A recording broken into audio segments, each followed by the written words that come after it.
Adam C. Brooks, here to present the topics and then get out of the way. It's good that we have an opportunity to talk to them and see exactly where they are. Even if you know somebody, you may not know how they feel about important issues.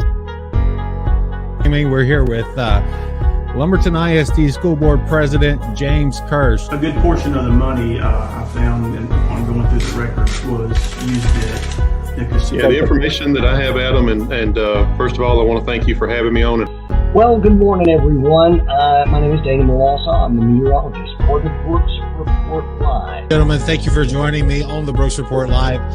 My name is Adam Brooks. I will be your host this evening. We are here and joined with State Representative James White. Adam, thank you for having me on, and we want to tell all that are watching that we're extremely proud to represent them, especially those in Polk, Tyler, Jasper, Newton, and Hardin County. And I understand their frustration.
Well, guys, hello and welcome to the Brooks Report Live. Like you've never seen it before, let me introduce my counterparts here with me, joining me this evening. And guys, I'm so excited about this show. We've talked about it for a long time. First, I want to introduce, let me do it like this so it makes more sense. Michael Worfs, who is here with us. Michael, tell folks a little bit about yourself. Michael Worfs, glad to be here. I'm sure a lot of people watching this will already know who I am. Known me most of my life. I am a lifetime resident of Lumberton. My beautiful wife, Ashley, and our little golf phenom, Maddox. Well, glad to be here. Super excited about it. So, yeah, and then we're also joined with Mr. Jason Apodaca, who is a legend in his own right here in Southeast Texas. Jason, tell the folks about you.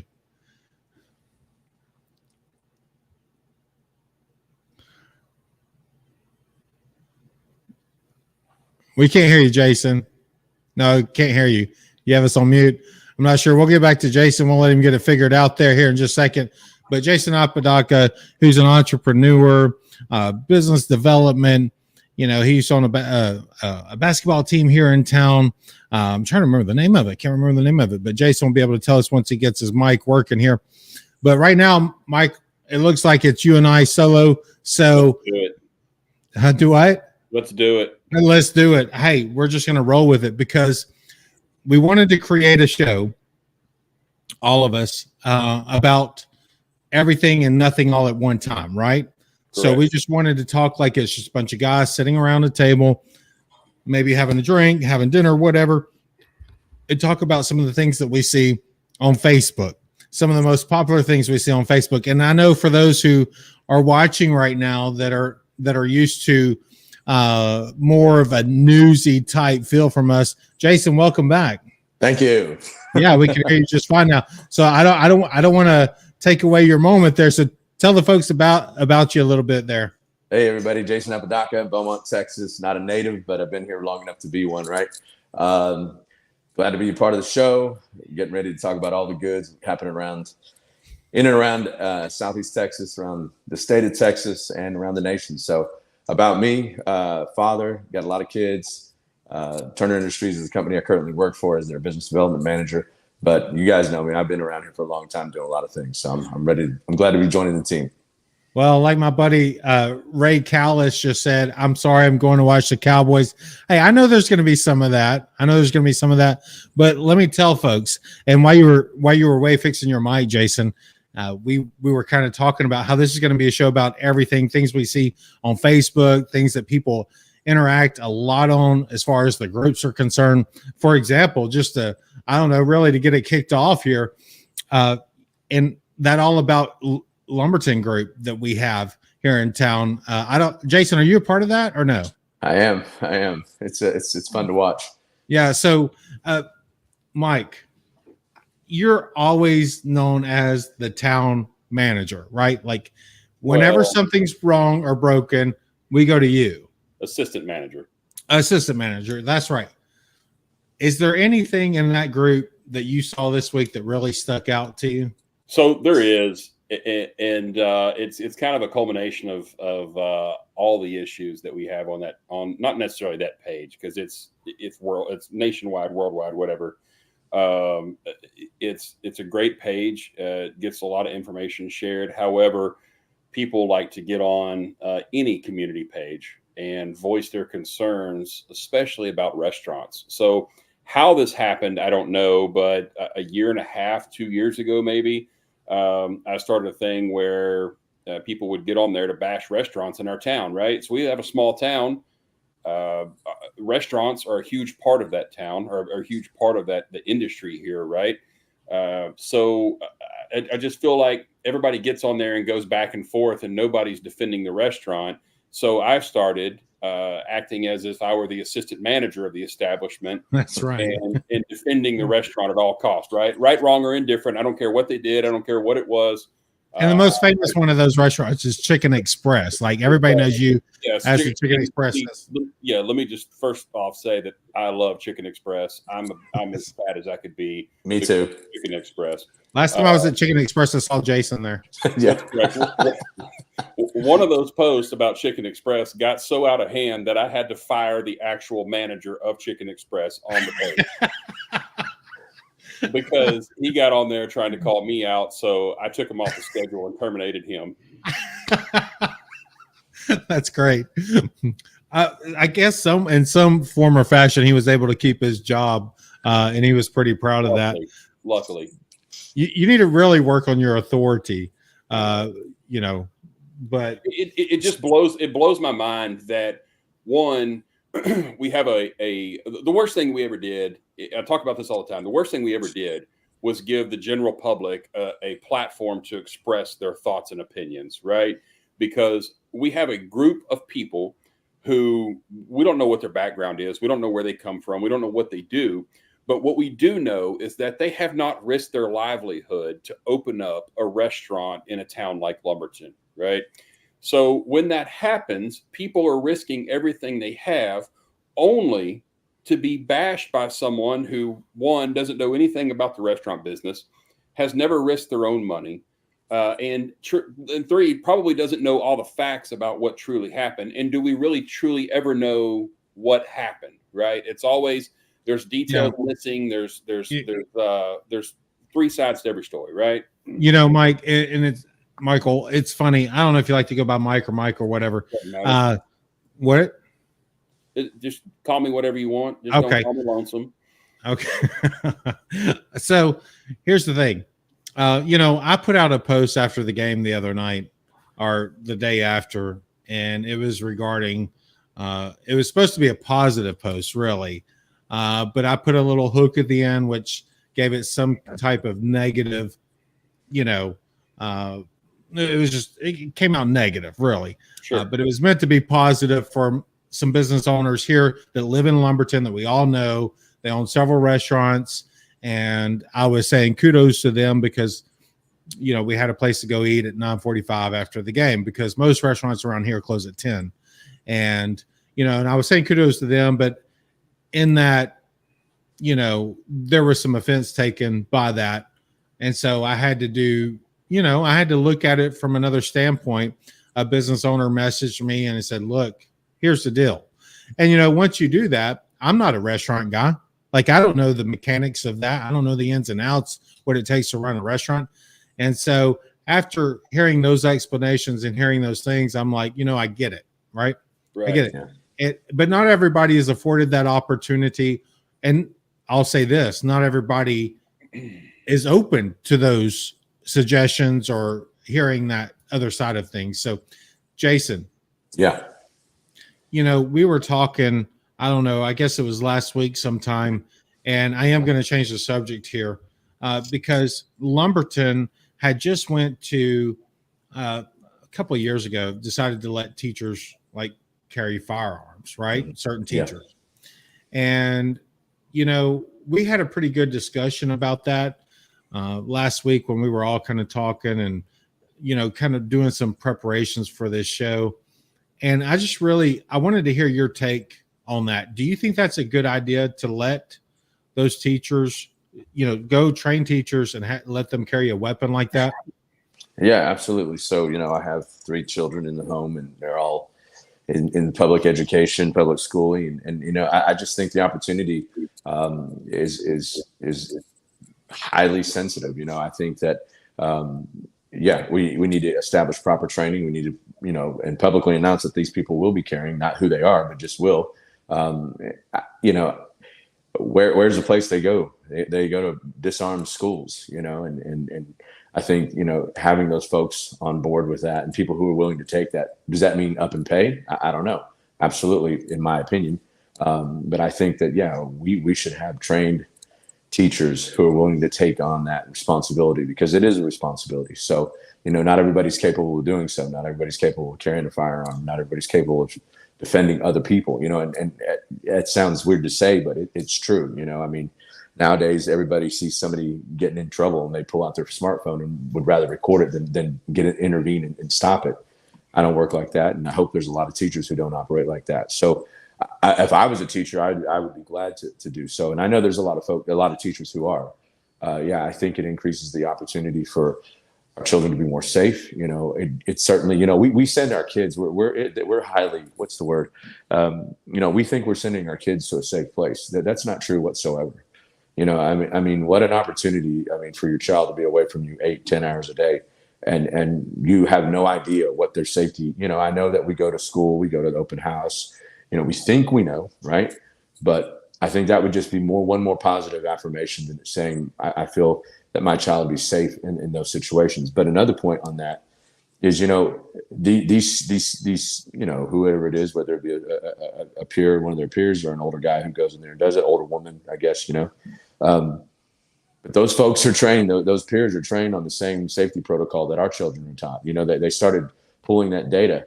So they do a safety protocol just like we used to do. Remember when, I was in school in Kansas for a time, and we have to do tornado drills, hurricane drills. I guess if you're going to do a school shooter drill, well, those school shooters know the drill. So I think there's a lot to be said about this, but absolutely, I'm a staunch supporter of this.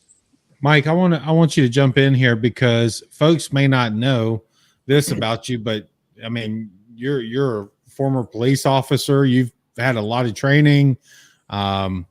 What is your take on this, judging from your experience? So I'm 100% agreeance with Jason. First off, I'm going to strictly speak about Lumberton, all right, or the Lumberton School District. That's what I'm going to voice my opinion on.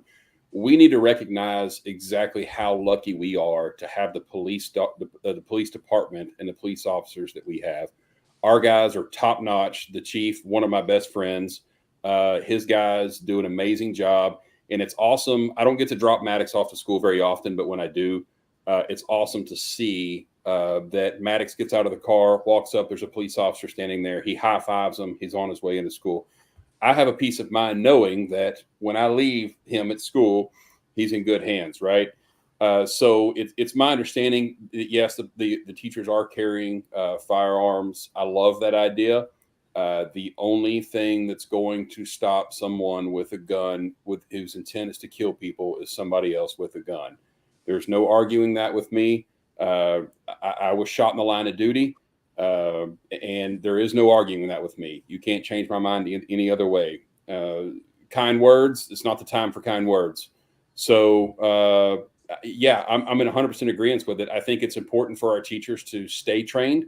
I know they have to go through a certain qualification every so often. I don't know if it's quarterly or yearly or whatever, but I think it's important for those teachers that are carrying firearms to stay proficient. So when the time does, hopefully it never does, but if the time does come, they're ready. That's what's most important. Is you never really know how you're going to react when the time comes, but if the time does come, you know what you got to do and you know how to do it.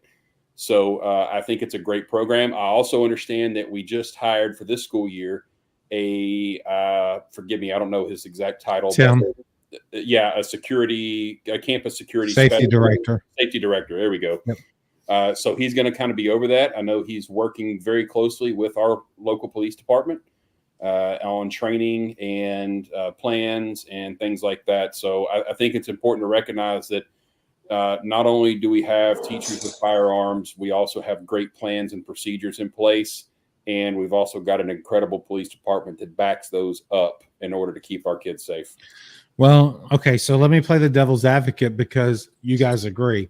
And I just feel like all sides should be represented here. And what about those who say, look, we have had, there have been situations, right, in the news where we have had folks that have trained, that have several years experience, that have signed up to be a servant, to put themselves in the line, in the line of fire, if you will, and they weren't able to act when needed. Or they may say, look, what about folks that have mental issues and they decide, and they have a gun right there, or maybe they're overpowered and, one of those students can get those guns. What do you guys say about that situation? I think that, when you're talking about overpowering a teacher, that kind of stuff happens all the time in prison. They overpower guards, stuff like that. So those are good. Those are all obviously things that need to be acutely aware of and also trained for. When you touch on the point that a person is not going to may take that role and take on that responsibility, but when it's time to execute, they fail due to the fact that they just couldn't get it done, or they had apprehension or whatever. Those selected individuals need to be interviewed. They need to be grilled. They need to go through a vigorous process of making sure that that's exactly what they can do. You go in the airport, you sit on a plane, and they ask you, hey, when you sit by the exit door, will you be willing to do this? Yes. So it's not that simple, right? So we need to make sure that those folks are continuously trained.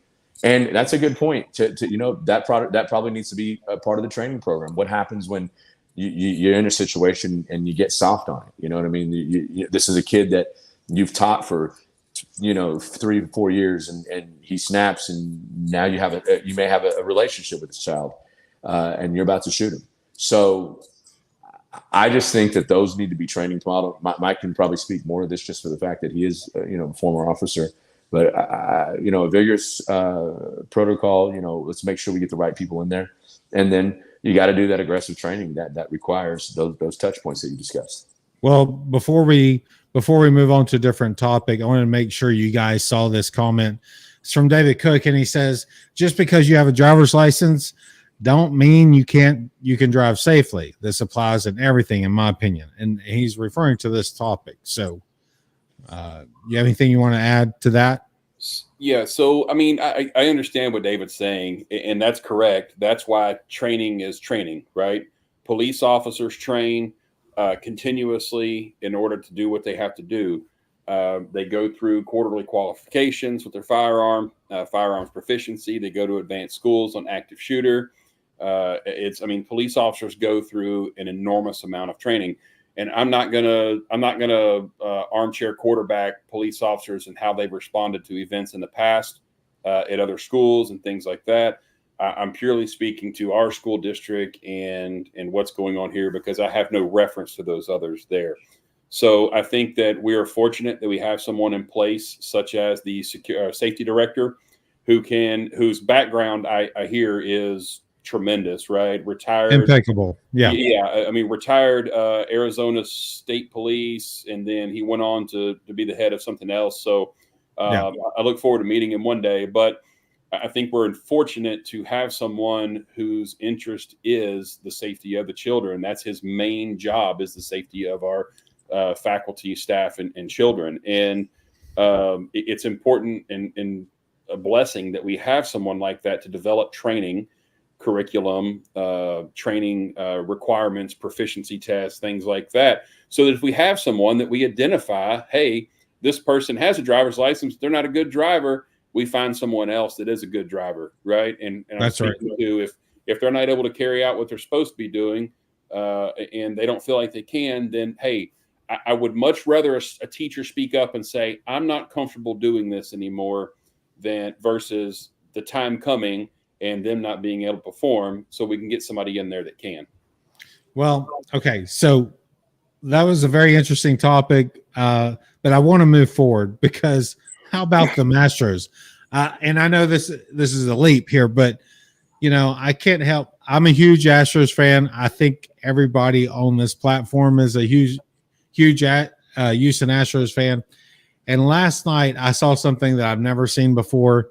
I mean, it was like 2 games in one, right? Jason, you have a little bit of experience in this area. I mean, because you were drafted and everything else and played. What'd you think about that game last night? Okay, so you're gonna kill me.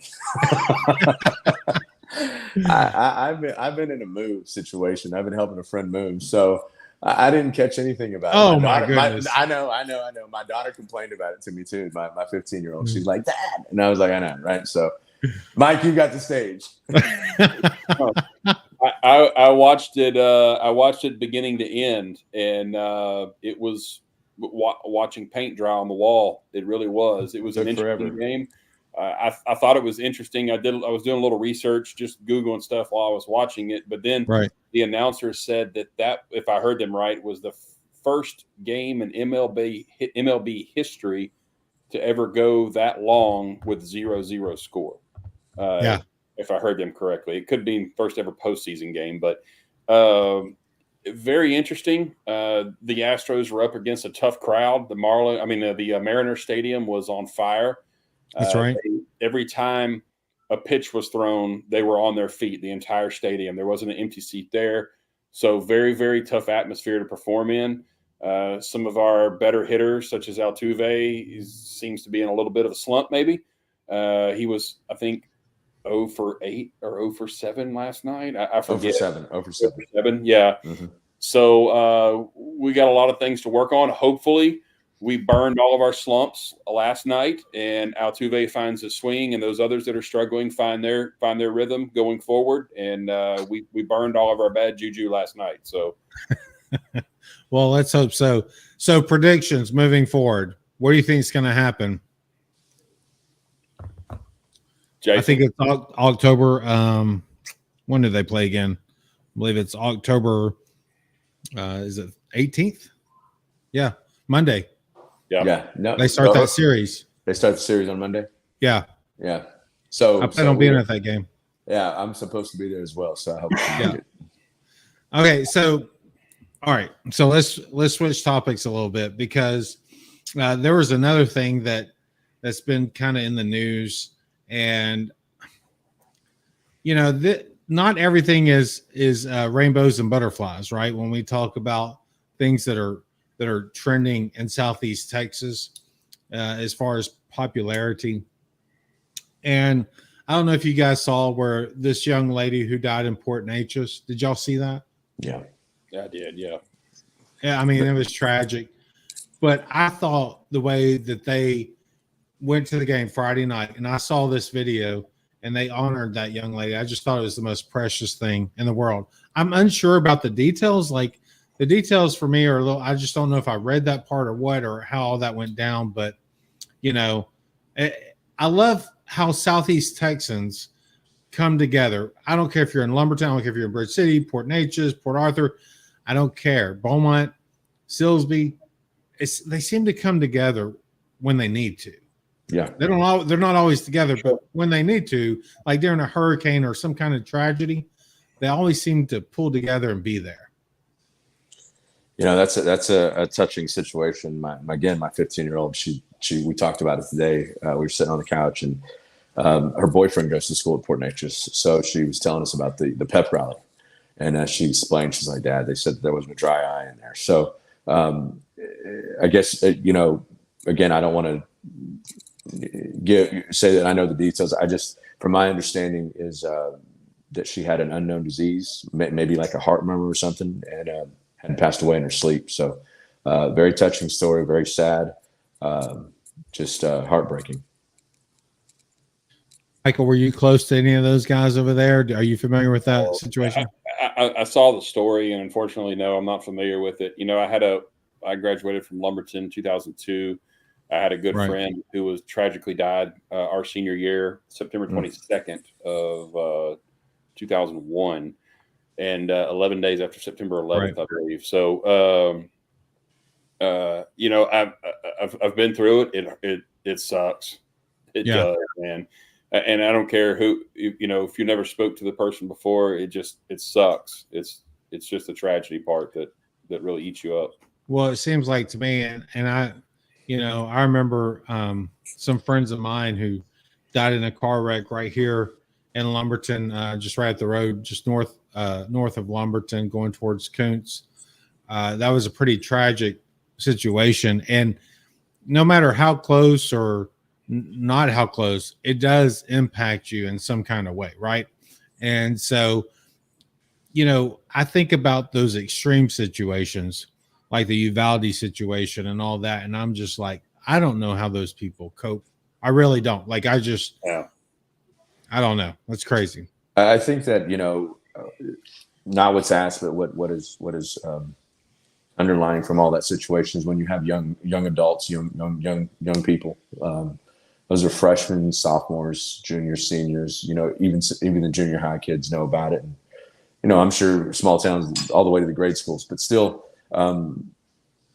just the coping skills. You know, I mean, they say a kid doesn't fully develop till they're 24; they're cerebral. So I think that I was exposed to death young in school, and you know, they brought in counselors and grief counselors and stuff like that. But you know, I think that's a situation that every student will take on individually. You know, it'll be their own thing. But, you know, I know that they're going to be proactive and get folks in there to help them out and do those kind of things. But just from a kid's standpoint, you know, that's just a huge thing to take on. And I pray for all those folks over there. Well, guys, I appreciate you guys joining me here tonight. We're going to do this more, and we may even have more than just you guys show up next time. We've got a whole cast pretty much assembled. I'm going to call them cast. They're our friends, but I'm going to call them a cast.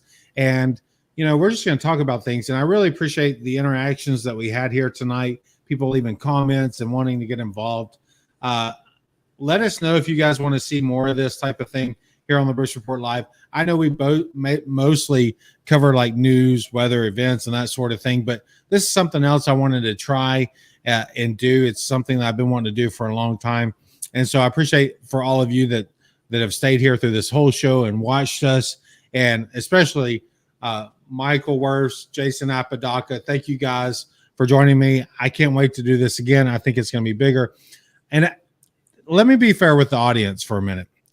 I think we had about a 15-minute notice that we were going to do this. So maybe next time we'll have a little bit more advanced, and we'll have more graphics. We'll have more video type thing. It'll be a little bit more spruced up, if you will. And so, but I wanted to say I really enjoyed this. I enjoyed just sitting around chatting, talking. Michael, I enjoy your podcast, State of Confusion. If you guys haven't heard that, go download it and check it out. It's a couple guys sitting around talking about things, and it's just enjoyable, right? So, Jason, we'll hear from you here shortly. You're going to be back here with us, and we're really going to hammer this thing. We're going to have a regular scheduled thing. This is kind of a trial run, if you will. We wanted to get on. We wanted to do this and kind of see some of the interaction. So let us know in the comments section what you guys thought. or topics that you want us to cover, because I don't think there's anything that we will not cover here. We're not going to shy away from anything. We're all pretty strong personalities, and I mean, sometimes we'll butt heads, but for the most part, I mean, we'll all state our own opinion about things, and so that's what I love about this. So thank you guys for joining us. Thanks for having me. Thank you. Yes, sir. All right, guys. So remember, hit that follow button. There's a bell right there. Just click it. Never miss a live show like this, or whether it be Dana's Weather in the Morning show, or whether we're live out on the street somewhere or whatever. So thank you guys again for joining us. My name is Adam Brooks, Michael Wirfs, Jason Apodaca. We'll see you guys real soon. Thank you. Take care, y'all.